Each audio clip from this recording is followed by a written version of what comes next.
فوضوا امری الی اللہ ان اللہ بصیر بالعباد لا حول ولا قوۃ الا باللہ العلی العظیم اعوذ باللہ من الشیطان الرجیم بسم اللہ الرحمن الرحیم الحمد للہ رب العالمین والصلاة والسلام علی اشرف الانبیاء والمرسلین خاتم النبیین رحمت للعالمین ابی القاسم محمد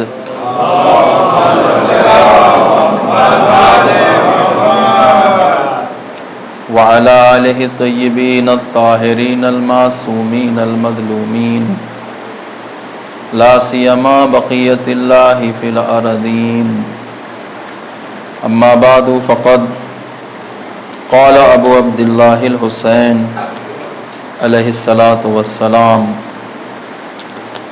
فإنه لم يشاقق الله ورسوله من دعا إلى الله عز وجل وعمل صالحا وقال إنني من المسلمين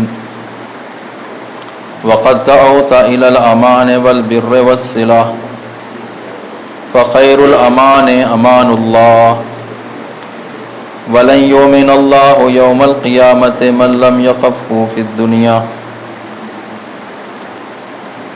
فأسأل الله مخافة في الدنيا توجب لنا أمانه يوم القيامة فإن كنت نويت بالكتاب صلتي وبري فجزيت خيرا في الدنيا والآخرة والسلام صلوات پڑھ دیں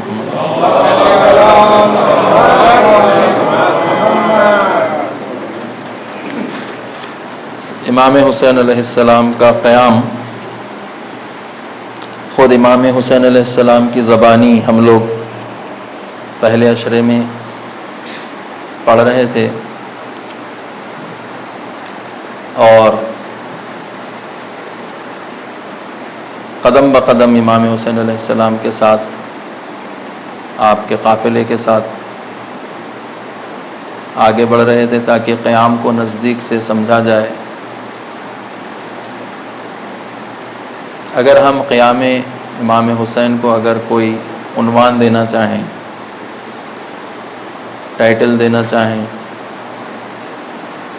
تو کیا عنوان اس قیام کے لیے مناسب ہے؟ بہت سے مفکرین اور علماء نے اس کو سرمشق قرار دیا ہے۔ سرمشق فارسی لفظ ہے سرمشق، مشق لفظ آپ نے سنا ہوگا، مشق۔ بچوں کو جب پڑھایا جاتا ہے تو ان کو مشق دی جاتی ہے۔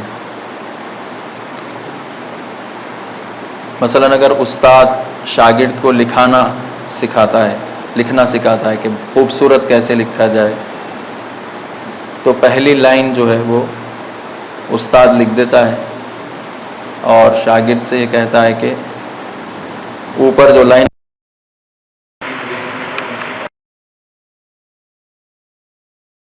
پرانے زمانے میں استاد خود خوبصورت لکھ دیتا تھا، لیکن پھر جیسا زمانہ ترقی کرتا گیا وہ پہلی لائن چھپ کر آنے لگ گئی۔ بچوں کو جب لکھنا سکھاتے ہیں تو پہلی لائن چھپی ہوئی ہوتی ہے، پرنٹڈ ہوتی ہے، اور نیچے ایک دو لائن ہوتی ہیں جس کو ٹریس کرنا ہوتا ہے، اس کے بعد شاگرد خود لکھتا ہے۔ یہ پہلی لائن جو چھپی ہوئی ہے یہ سرمشق ہے۔ شاگرد کو کرنا کیا ہے؟ شاگرد کو اس سرمشق کو دیکھ کر ویسے ہی نیچے کاپی کرنا ہے، جیسے اوپر لکھا ہوا ہے ویسے ہی نیچے لکھتے جانا ہے، تاکہ پہلی لائن جیسی خوبصورت لکھی ہوئی ہے شاید 10-15 لائن لکھنے کے بعد شاگرد، اور کئی بار کئی پیجز لکھنے کے بعد شاگرد اس قابل ہو جائے کہ وہ پہلی لائن جیسی لکھی ہوئی ہے ویسے ہی کاپی کر سکے۔ اس کو سرمشق کہتے ہیں، پہلی لائن کو سرمشق کہتے ہیں، جو استاد لکھتا ہے. بعد والی لائن جو شاگرد کاپی کر رہا ہے وہ مشق ہے. میم شین قاف مشق. ہمارے جو سلیبس کی کتابیں اس میں اس کو ایکسرسائز کہتے ہیں. اردو میں اس کو، فارسی میں اس کو مشق کہتے ہیں. مشق یعنی پریکٹس کرنا.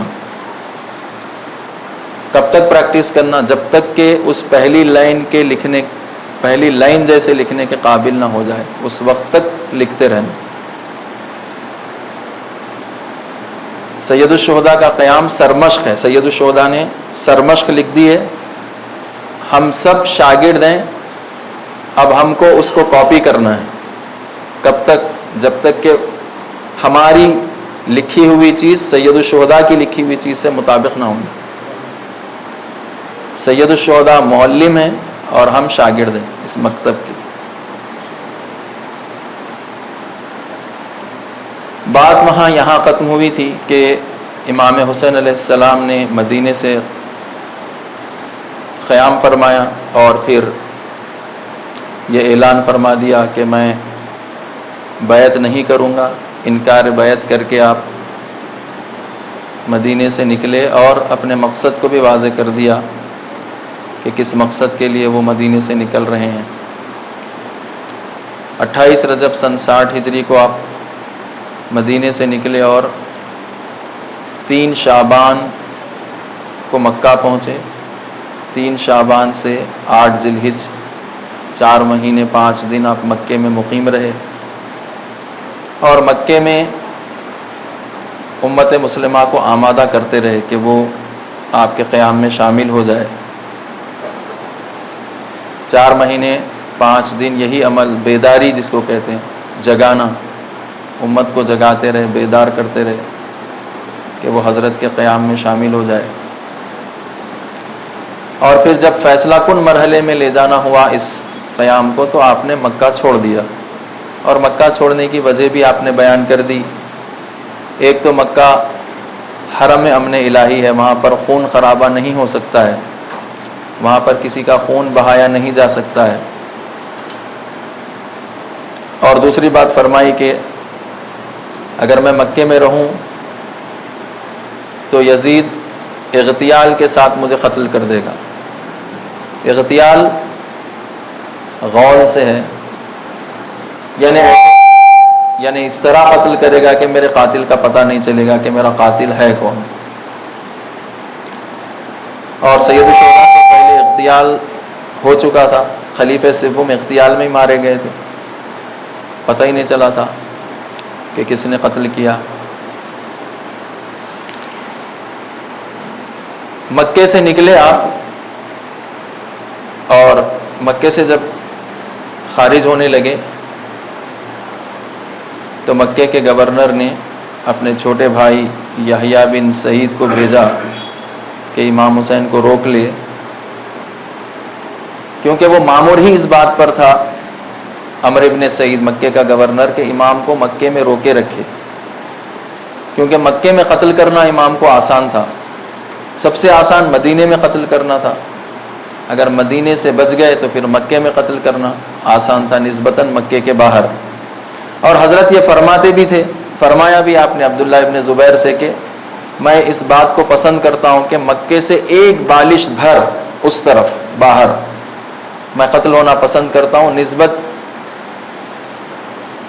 بنسبت اس کے کہ میں مکے سے ایک بالش اندر قتل ہو جاؤں.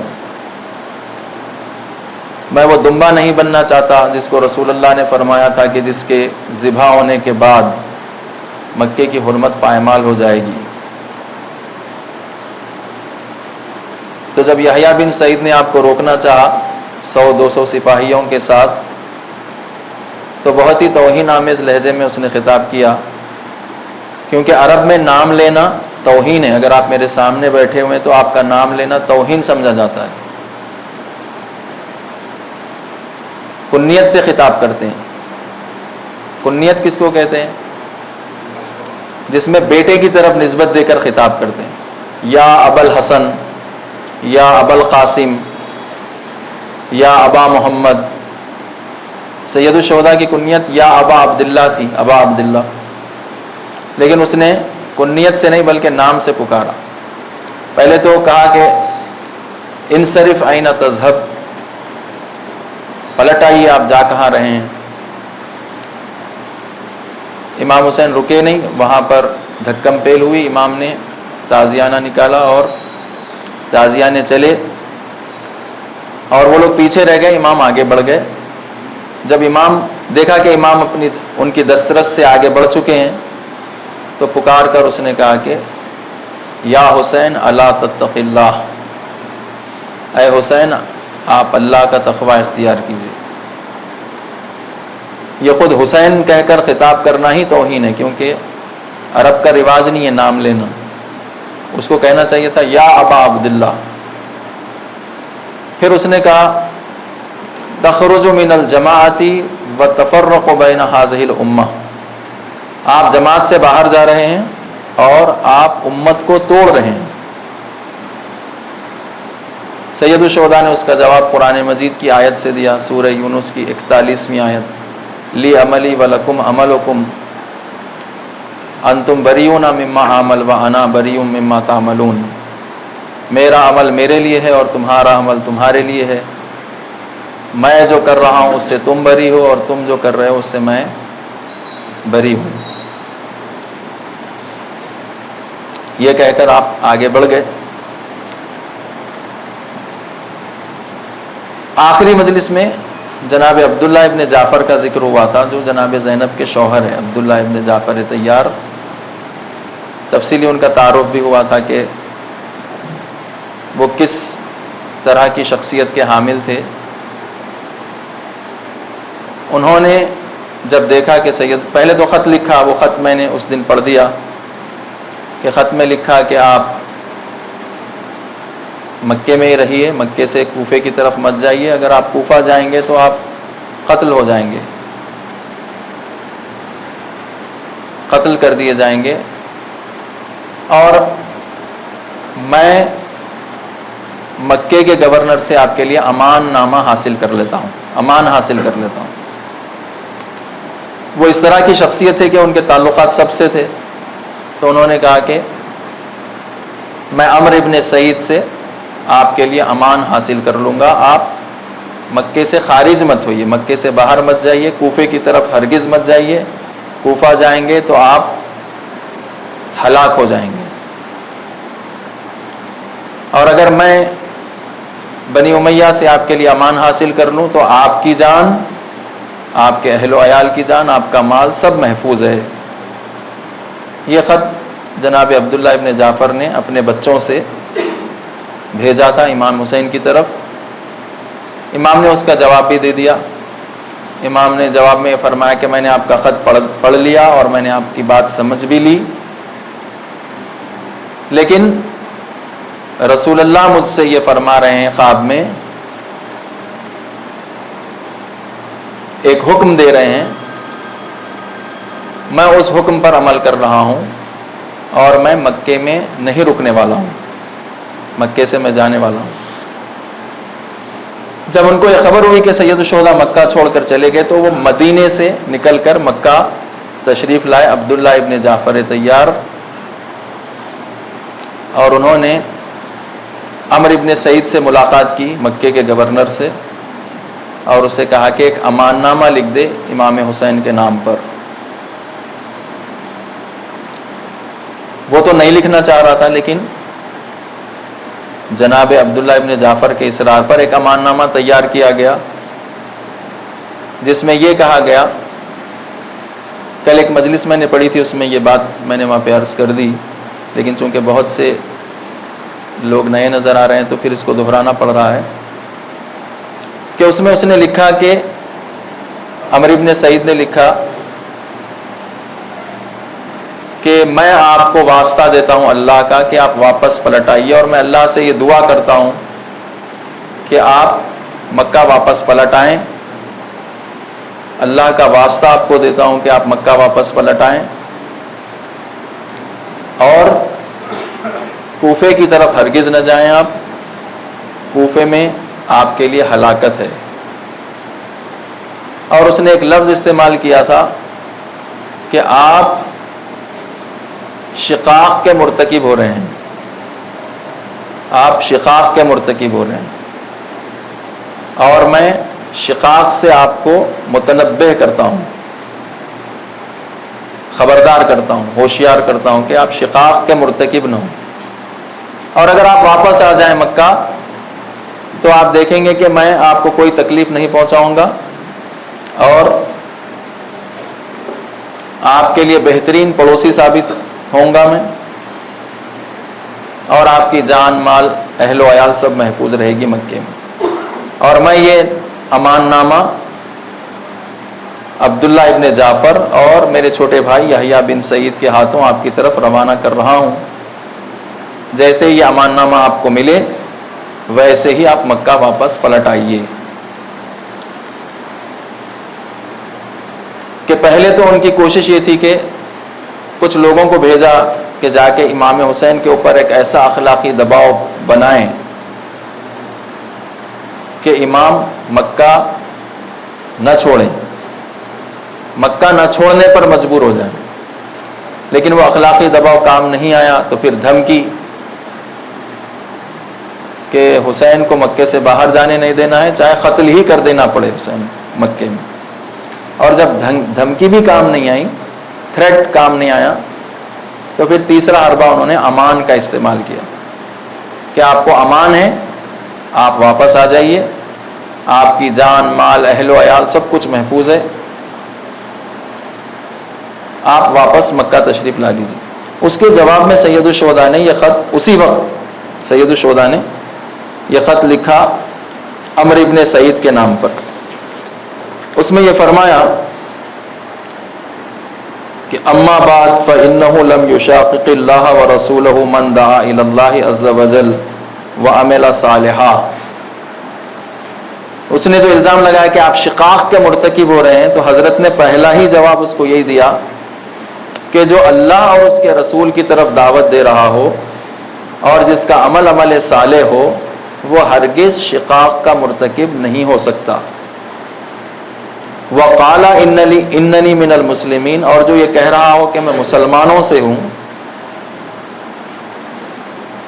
وقد دعوت الی الامان، تو نے جو مجھے امان کی دعوت دی ہے اور نیکی کی دعوت دی ہے اور صلے کی دعوت دی ہے، صلہ رحمی جوڑنے کی بات، صلہ کہتے ہیں جوڑنے کی۔ فخیر الامان امان اللہ، بہترین امان اللہ کی امان۔ وَلَن يُؤْمِنَ اللَّهَ يَوْمَ الْقِيَامَةِ مَن لَّمْ يَخَفْهُ فِي الدُّنْيَا، کہ فرمایا کہ اللہ پر ایمان نہیں رکھتا،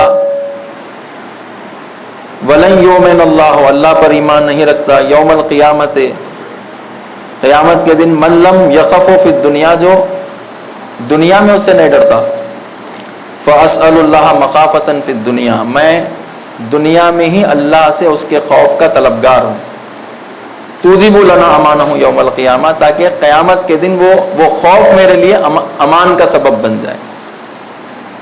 فَإِن كُنْتَ نَوَيْتَ بِالْكِتَابِ صِلَتِي وَبِرِّي فَجُزِيتَ خَيْرًا فِي الدُّنْيَا وَالْآخِرَةِ، اگر تیری نیت یہ ہے اس خط کے لکھنے سے کہ تو مجھے میرے ساتھ نیکی کرنا چاہتا ہے، فَجُزِيتَ خَيْرًا فِي الدُّنْيَا وَالْآخِرَةِ، اللہ تجھے دنیا اور آخرت میں خیر عطا فرمائے۔ والسلام، یہاں پر امام حسین نے خط کو تمام کر دیا، اسی وقت وہ خط ان دونوں کے حوالے کر دیا۔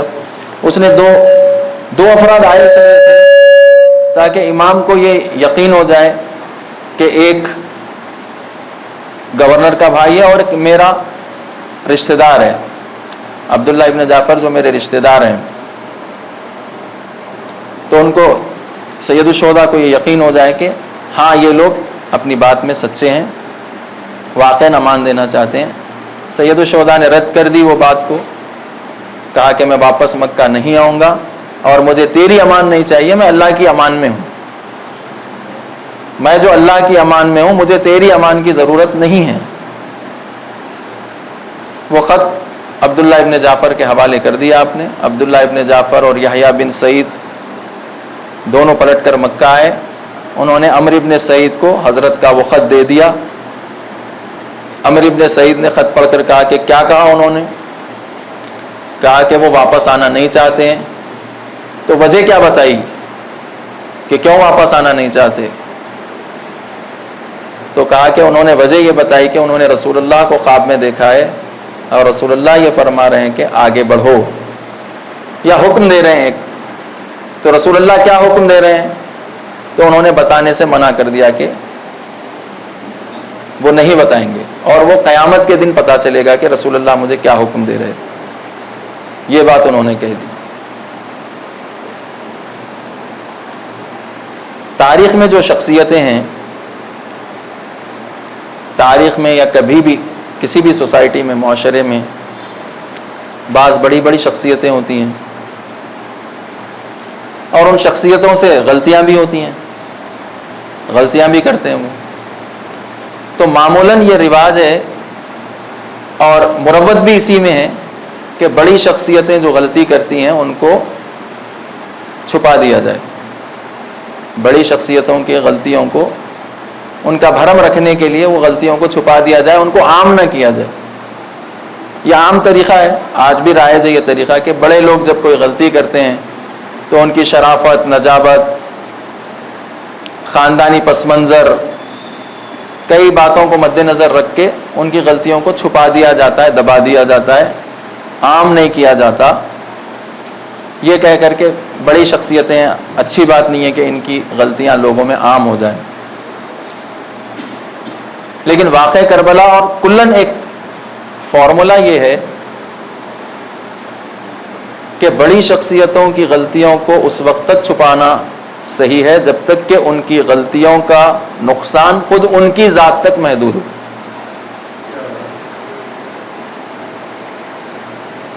کوئی بڑی شخصیت کوئی غلط کام کر رہی ہے لیکن اس غلط کام کا نتیجہ، نقصان خود انہی کو اٹھانا پڑ رہا ہے. لیکن بڑی شخصیتوں کی وہ غلطیاں جس کے نتیجے میں ساری امت کو اور دین کو اس کا نقصان اٹھانا پڑ رہا ہو، ویسی غلطیوں کو عام کرنا ضروری ہے. ان کو چھپایا نہیں جا سکتا. بڑی شخصیتوں کی وہ غلطیاں جو ان کی ذات تک محدود ہے، ان کے نقصان میں ہے، فقط ان کو چھپا دینا ہے، ان کو عام نہیں کرنا ہے. لیکن ان کی وہ غلطیاں جس کے نتیجے میں امت کو نقصان اٹھانا پڑ رہا ہو، دین کو نقصان اٹھانا پڑ رہا ہو، وہ غلطیوں کو چھپایا نہیں جا سکتا. کیوں نہیں چھپایا جا سکتا؟ کیونکہ بعد میں آنے والی نسلیں ان کی غلطیوں کو صحیح سمجھیں گی کہ وہ بڑی شخصیت تھی، انہوں نے جب یہ قدم اٹھایا تھا تو وہ قدم صحیح تھا. تو ان کے رویے کو دلیل بنا کر وہ اپنا رویہ بنا لیں گے. اس لیے بڑی شخصیتوں کی وہ غلطیاں جو دین کو نقصان پہنچانے والی ہے اس کو عام کرنا ضروری ہے تاکہ اگلی نسل ان کے جھانسے میں نہ آئے. اگلی نسل یہ نہ سمجھے کہ جب اتنی بڑی شخصیت تھی، انہوں نے جب بولنا تھا انہوں نے بولا نہیں، قیام کرنا تھا قیام نہیں کیا، تو پھر ہم کیوں کریں. آج بھی ایسی ہے. امام خمینی رحمۃ اللہ علیہ جب قیام فرما رہے تھے تو آپ کو عام لوگوں کی طرف سے کوئی مخالفت نہیں تھی، آپ کو اپنی صنف کی طرف سے ہی مخالفت تھی. علماء بھی چھوٹے نہیں، بڑے لیول کے علماء جو خود امام خمینی کے لیول کے علماء تھے، وہی کہتے تھے کہ پوری دنیا میں ایک ہی تو مملکت ہے جو شیعہ ہے، ایک ہی بادشاہ ہے جو شیعہ ہے.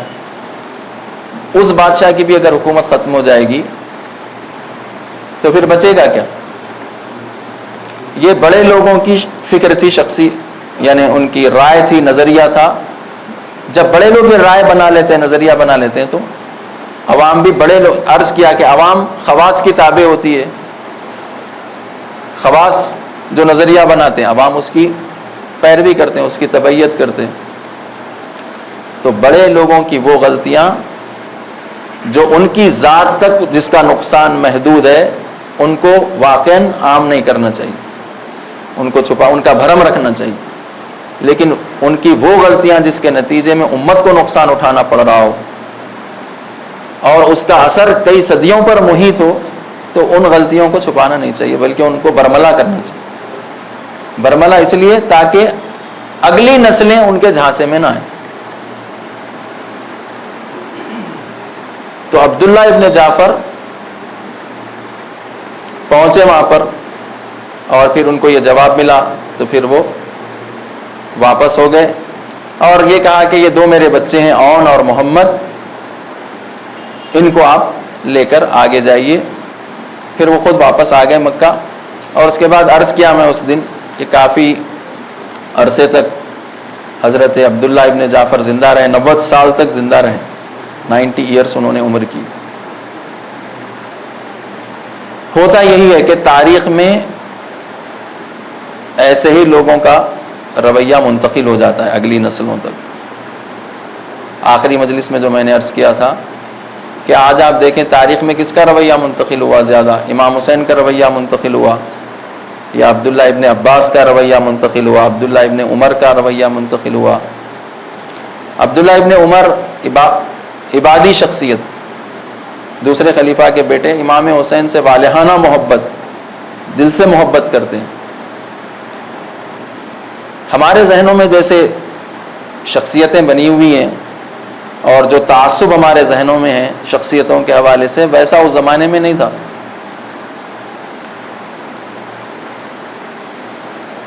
ام المومنین جب آ گئی میدان میں، لوگ تو یہی توقع کر رہے تھے کہ اب ان کی بے احترامی کی جائے گی، کہ مقابلے میں لڑنے کے لیے آ گئی۔ 30,000 لوگ اہل جمل مارے گئے۔ امیر المومنین سرزنش کریں گے آپ کی، آپ نے سرزنش نہیں کی۔ رسول اللہ کی نسبت کا احترام کرتے ہوئے آپ نے ان کو احترام کے ساتھ ان کے بھائی محمد ابن ابی بکر کے ساتھ واپس مدینے بھیج دیا اور پورے اہتمام کے ساتھ۔ لیکن کبھی یہ نہیں فرمایا کہ ام المومنین نے جو موقف اختیار کیا تھا وہ صحیح تھا، کبھی آپ نے یہ نہیں فرمایا۔ ام المومنین بھی جب مدینہ واپس آ گئی پشیمان بھی ہوئی اور پھر کئی عرصے تک اپنے گھر کے باہر نہیں نکلی، اور پھر ان کی زبان پر یہ تھا کہ رسول اللہ کہ میرے پیٹ سے 10 بچے پیدا ہوتے تو مجھے اتنی خوشی نہیں ہوتی جتنی خوشی مجھے جنگ جمل میں شرکت نہ کرنے پر ہوتی۔ رسول اللہ کے بچے، رسول اللہ کے صلب سے، میرے بطن سے 10 بچے اگر ہوتے اتنی مجھے، کیونکہ لاولد تھی، کوئی رسول اللہ سے ان کو کوئی اولاد نہیں ہوئی تھی۔ عبداللہ ابن عمر جو عبادی شخصیت ہیں، امیر المومنین کی بیعت انہوں نے نہیں کی، امام حسن کی بیعت انہوں نے نہیں کی، معاویہ کی بیعت کر لی، یزید کی بیعت کر لی، اور پھر یزید کی بھی بیعت کس کے ہاتھ پر کی؟ اچھا، ہاتھ پر بھی نہیں کی انہوں نے، حجاج ابن یوسف سید الشہداء نے کچھ بددعائیں بھی کی کربلا میں، ان میں سے ایک بددعا یہ فرمائی آپ نے کہ اللہ تم کو ایک ایسے حاکم کے ہاتھوں مبتلا کرے جو تم کو تمہارے فراش پر قتل کر دے، تمہیں تمہارے بستر پر قتل کر دے، تمہیں اٹھنے کا موقع نہ دے۔ تو حجاج ابن یوسف مسلط ہو گیا ان کے اوپر، یزید کے زمانے میں حجاج ابن یوسف۔ تو حجاج جب آیا تو عبداللہ ابن عمر موجود تھے وہیں پر اسی شہر میں، حجاج کی سفاکیت سے واقف تھے، تو حدیث انہوں نے پڑھ کر سنائی کہ رسول اللہ سے میں نے سنا کہ جو بھی اس حالت میں مر جائے کہ اپنے زمانے کے امام کو نہ پہچانتا ہو، اس کی موت جاہلیت کی موت۔ من ماتا ولم یعرف امام زمانہ ماتا میتۃ جاہلیہ، جس نے اپنے زمانے کے امام کو نہیں پہچانا، اس کے ہاتھ پر بیعت نہیں کی اور وہ مر جائے تو اس کی موت جاہلیت کی موت ہے، اور میں جاہلیت کی موت مرنا نہیں چاہتا۔ اسی وقت گورنرز ہاؤس پہنچ گئے، رات کا وقت تھا، حجاج ابن یوسف سو رہا تھا، اس کے سپاہیوں نے جا کر کہا کہ عبداللہ ابن عمر آئے ہوئے ہیں، تو اس نے کہا کہ میں اتنی رات کو میں ان سے ملاقات نہیں کرتا، ان سے کہو کہ کل صبح آئیں۔ تو انہوں نے پھر وہی حدیث نقل کی کہ اگر صبح ہو جائے اور میں مر جاؤں تو میری موت جاہلیت کی موت ہو جائے گی، تو لہٰذا میں اسی وقت امیر کی بیعت کرنا چاہتا ہوں۔ تو اس نے حدیث سن کر ان سپاہی سے کہا کہ ٹھیک ہے ان کو اندر بلا لو. جب وہ اندر آ گئے تو وہ لیٹا ہوا ہی تھا, اٹھا نہیں وہ. تو اس نے کہا, عبداللہ ابن عمر نے کہا کہ میں بیعت کرنا چاہتا ہوں. تو اس نے لحاف ہٹا دیا اپنے پیروں پہ سے جو اوڑھا ہوا تھا, کہا کہ ہاتھ آگے نہیں بڑھاؤں گا, پیر پہ بیعت کروں. عبداللہ ابن عمر کو یوسف, حجاج ابن یوسف کی پیر پر بیعت کرنی پڑی. جو علی کے ہاتھ پر بیعت کرنے تیار نہیں, جو حسن کے ہاتھ پر بیعت کرنے تیار نہیں, جو حسین کے ہاتھ پر بیعت کرنے تیار نہیں, وہ حجاج ابن یوسف کے پیر پر اس کو بیعت کرنی پڑی.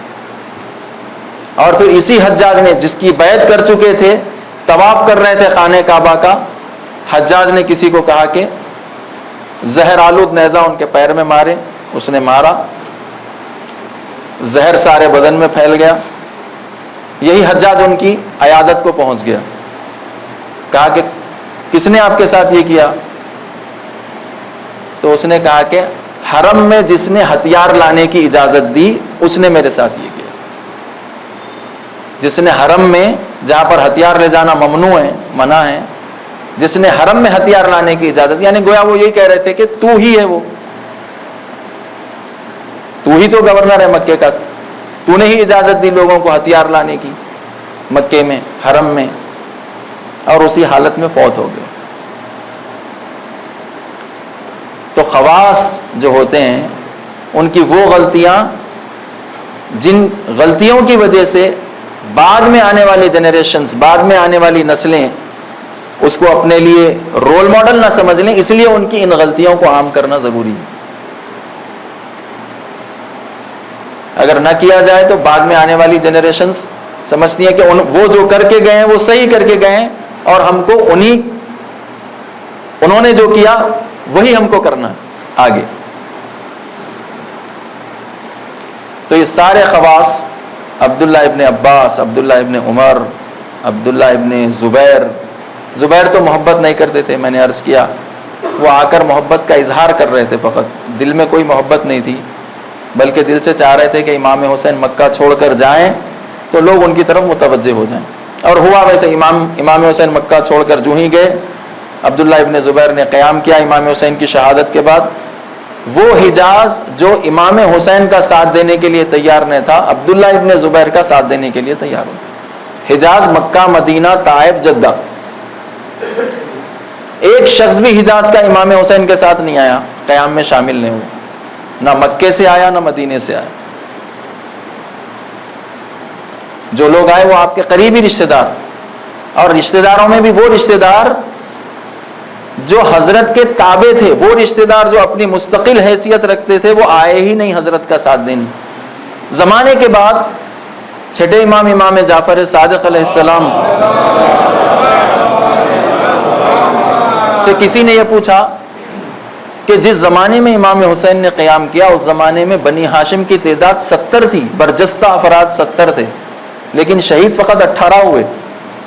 اس کا سبب کیا ہے کہ بنی ہاشم نے امام حسین کا ساتھ کیوں نہیں دیا؟ 70 برجستہ لوگ تھے, برجستہ پرومیننٹ پرسنالٹیز. جو ان سے چھوٹے لیول کے تھے وہ تو کئی زیادہ تھے. 70 میں سے فقط 18 شہید ہوئے بنی ہاشم. اس کا سبب کیا ہے؟ تو حضرت نے فرما دیا, اب جو تم نے سوال مجھ سے پوچھا میں اس کا جواب دینے جا رہا ہوں, لیکن پھر دوبارہ کبھی میری عمر میں یہ سوال مجھ سے نہیں پوچھنا. جو سوال تم نے مجھ سے پوچھا کہ بنی ہاشم کیوں امام کا ساتھ دینے کے لیے تیار نہیں ہوئے, اس کے بعد دوبارہ کبھی یہ سوال مجھ سے نہیں پوچھنا. جواب میں آپ نے امام حسین کا وہ خط پیش کر دیا جو امام حسین نے ایک لائن میں بنی ہاشم کو لکھا تھا. لکھا تھا کہ اگر میرا ساتھ دو گے, من لحق بی فاستشہد, جو میرے ساتھ آئے گا وہ شہید ہو جائے گا, اور جو میرے ساتھ نہیں آئے گا وہ کبھی بھی فتح کا منہ نہیں دیکھے گا, عزت و کامرانی کا منہ نہیں دیکھے گا. یہ خط آگے بڑھا دیا امام صادق نے اس شخص کے سامنے, اور کہا کہ دوبارہ پھر کبھی میرے سامنے یہ سوال نہیں کرنا. یعنی اتنا ناگوار گزرا آپ کو وہ سوال کہ فرمایا اب میں جواب دیے دیتا ہوں اس کا، لیکن دوبارہ کبھی میرے سامنے یہ نہ پوچھنا کہ بنی ہاشم کیوں نہیں آئے، بنی ہاشم نے امام حسین کا ساتھ کیوں نہیں دیا۔ پہلے ہی دن سے امام واضح کر چکے تھے کہ میرے ساتھ جو شامل ہوگا وہ قتل ہو جائے گا، کیونکہ ضروری ہے جو بھی قیام کو لیڈ کر رہا ہے اس کے لیے ضروری ہے کہ وہ انجام کار سے پہلے ہی دن واقف کروا دے، وإلا یہی لوگ اگر امام حسین ان کو یہ اپنا انجام نہ بتلاتے تو جب کربلا پہنچتے اور دیکھتے کہ وہاں پہ قتل و قتال ہونے والا ہے تو یہی کہتے کہ اگر آپ پہلے ہی دن یہ بتلا دیتے تو ہم آپ کے ساتھ ہی نہیں آتے، اگر آپ مدینے میں یہ بات بتلا دیتے کہ ہم کو یہاں قتل کرنے کے لیے لائے ہیں، آپ شہید کروانے کے لیے لائے ہیں، تو ہم آتے ہی نہیں۔ اور ہوا بھی ایسے ہی کہ جو لوگ شہید ہونا نہیں چاہتے تھے وہ کربلا پہنچنے سے پہلے ہی امام کا ساتھ چھوڑ کر چلے گئے، کربلا پہنچے ہی نہیں۔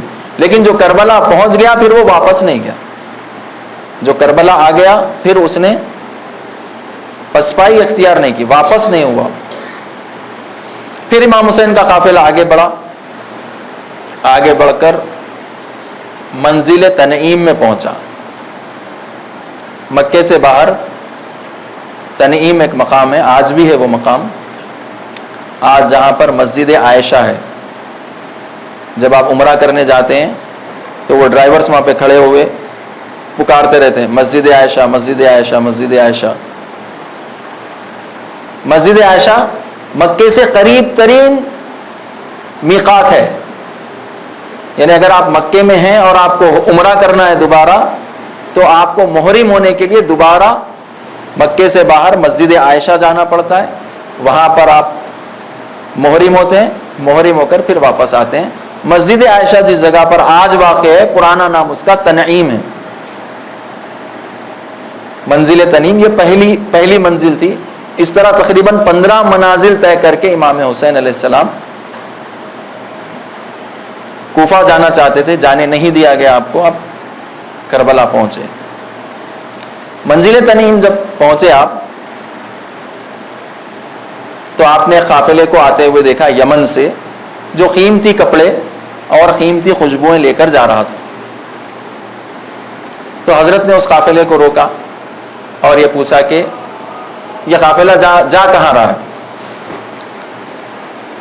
تو انہوں نے کہا کہ یہ تحفے ہے جو والی یمن نے، یمن کے گورنر نے یزید کو بھیجے ہیں، ہم یہ تحفے یزید کو لے کر جا رہے ہیں۔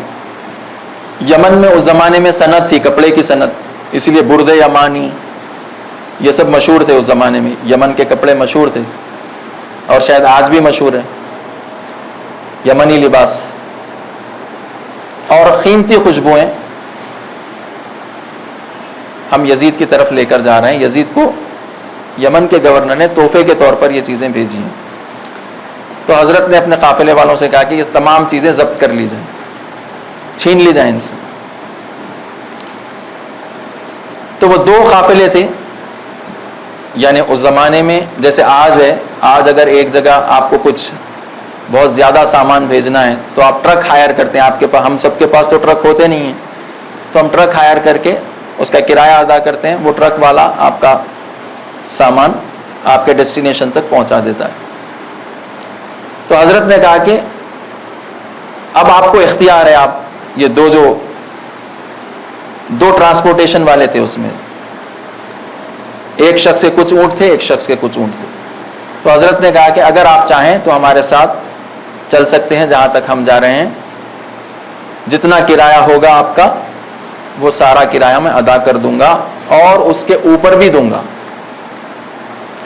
لیکن اگر آپ سمجھتے ہیں کہ آپ یہیں سے واپس پلٹ جانا چاہتے ہیں، آپ کی مرضی نہیں ہے ہمارے ساتھ چلنے کی، تو یمن سے یہاں تک کا جو کرایہ بنتا ہے وہ کرایہ میں آپ کو دیے دیتا ہوں، آپ یہاں سے واپس جا سکتے۔ 2 ٹرانسپورٹیشن والے تھے، دونوں کے اپنے اپنے اونٹ تھے، تو ایک راضی ہو گیا آپ کے ساتھ چلنے کے لیے، ایک نے کہا کہ ہم یہیں سے واپس پلٹنا چاہتے ہیں۔ تو حضرت نے وہیں پر ان کا جتنا کرایہ بنتا تھا، اس نے جو کرایہ بولا کہ یمن سے یہاں تک تنعیم تک جو کرایہ بنتا ہے وہ کرایہ اتنا ہے، تو حضرت نے اس کو اتنا کرایہ، اس سے تھوڑا بڑھ کر ہی کرایہ دے دیا اور وہ سارا سامان آپ نے اپنے قبضے میں لے لیا۔ بظاہر یہ کیا نظر آ رہا ہے؟ بظاہر یہ نظر آ رہا ہے کہ امام، بعد میں جو تاریخ میں جو لفظ استعمال کیا گیا امام کے اس عمل کے لیے، کہا گیا کہ امام نے اس قافلے کو لوٹ لیا، لوٹ کا لفظ استعمال کیا۔ غافل اس بات سے کہ اس عمل کو لوٹ نہیں کہتے، امام نے جو یہ امام، سب سے اہم بات یہ کہ جواز کیا ہے امام کے پاس، لیجیٹیمیسی کیا ہے کہ یمن سے سامان نکلا، وہ جا رہا ہے یزید کے پاس، امام روک کر وہ سارا سامان اپنے قبضے میں لے رہے ہیں، تو امام کے پاس لیجیٹیمیسی کیا ہے، کس بنیاد پر لے رہے ہیں؟ تو جن کو تاریخ پتہ نہیں ہے انہوں نے الزام لگایا کہ امام نے وہ مال گویا لوٹ لیا ان سے۔ اس عمل کو جو امام نے انجام دیا، اس عمل کو کہتے ہیں مصادرہ۔ مصادرہ آج بھی ایسے ہی ہوتا ہے، مصادرہ۔ مثلا حکومت کہتی ہے، جو حکومت کے مخالف ہوتے ہیں، اب تو بلڈوزر سیاست چل رہی ہے، پرانے زمانے میں یہ ہوتا تھا کہ حکومت کے جو مخالف ہوتے تھے کہتے تھے کہ ان کا سارا سامان ضبط کر لو۔ پرانی اردو میں اس کے لیے لفظ استعمال کرتے تھے خرخ، خرخ کر لو سارا سامان، خرخ کر لو سارا سامان، سارا سامان ضبط کر لو اپنے، تو اس کا ضبط کر لیا جاتا تھا۔ یہ عمل پہلے سید الشہداء نہیں ہے جنہوں نے یہ عمل انجام دیا، اس سے پہلے رسول اللہ کر چکے ہیں بعینہ ہی یہی کام، جو کام رسول اللہ کر کے جا چکے ہیں وہی کام امام حسین کر رہے ہیں۔ لیجیٹیمیسی کیا ہے کام کی؟ کس طرح سے کسی اور کا سامان اپنے قبضے میں لے کر یہ کہا جا سکتا ہے کہ یہ کام صحیح ہے؟ جنگ بدر جو واقع ہوئی، پہلی جنگ مسلمانوں کی، وہ پہلی جنگ واقعی اس بنیاد پر ہوئی کہ ابو سفیان کا قافلہ مکے سے شام کی طرف یا یمن کی طرف جا رہا تھا، اور جب واپس پلٹ رہا تھا تو رسول اللہ نے کہا کہ ان پر حملہ کر کے ان سے وہ سارا سامان چھین لیا جائے۔ اس نیت سے 313 کا لشکر جو بغیر ہتھیار کے مدینے کے باہر آیا تاکہ ابو سفیان سے وہ ساری چیزیں چھین لیں۔ جاسوسوں نے ابو سفیان کو پہلے قبر کر دی، تو اس سے پہلے کہ مسلمانوں کا لشکر پہنچتا، ابو سفیان نے 1000 کا لشکر مکے سے طلب کر لیا۔ 950 لوگ جنگجو تلواریں لے کر، سواریوں پر، گھوڑوں پر، اونٹوں پر سوار ہو کر آگے لڑنے کے لیے، ٹرینڈ لوگ جو لڑنا جانتے تھے۔ رسول خدا کے ساتھ کون لوگ ہیں؟ وہ جو لڑنا نہیں جانتے اور جن کے پاس تلواریں بھی نہیں ہیں، جو اس نیت سے نکلے ہی نہیں کہ ان کو جنگ کرنا ہے، لیکن جب سامنے دیکھا کہ 950 کا لشکر کھڑا ہوا، یہ 313 ہے، کئی مشورے ہوئے اس وقت۔ کسی نے کہا کہ نہیں، ان سے ہم تو جنگ کرنے کے لیے نکلے ہی نہیں تھے، تو لہٰذا ان سے جنگ کریں گے شکست ہو جائے گی، کیونکہ وہ 950 کی تعداد میں، ہم 313 کی تعداد میں۔ بہرحال تمام مشوروں کے بعد رسول اللہ نے یہ فیصلہ کیا کہ ہم کو یہ جنگ لڑنی ہے، اور جنگ ہوئی، اور اللہ نے غیبی مدد کے ذریعے سے اور مسلمانوں کی ہمت، اور دیکھیں اللہ کی غیبی مدد شامل اس وقت ہوتی ہے جب آپ اپنی طرف سے پورا کام کر دیں۔ غیبی مدد کا یہ مطلب یہ نہیں ہوتا کہ میں کام ادھورا چھوڑ دوں اور اللہ سے مدد کا طالب ہوں کہ اللہ مدد کرے تو کام ہو۔ غیبی مدد کا مطلب یہ ہوتا ہے کہ ہم اپنا پورا ایفرٹ لگا دیں، اپنی پوری طاقت جھونک دیں، اور اس کے بعد اللہ کی مدد کے متمنی رہیں،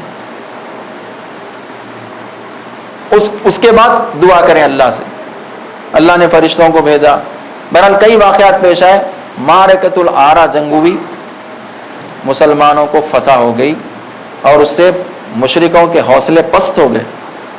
70 مشرک مارے گئے، اس سے پہلے بھی عرض کیا۔ 35 پورے مسلمانوں نے مل کر 35 کو قتل کیا، اکیلے امیر المومنین نے 35 کو قتل کیا۔ تو یہ جو عمل تھا رسول اللہ کا، اس کو بھی مصادرہ کہتے ہیں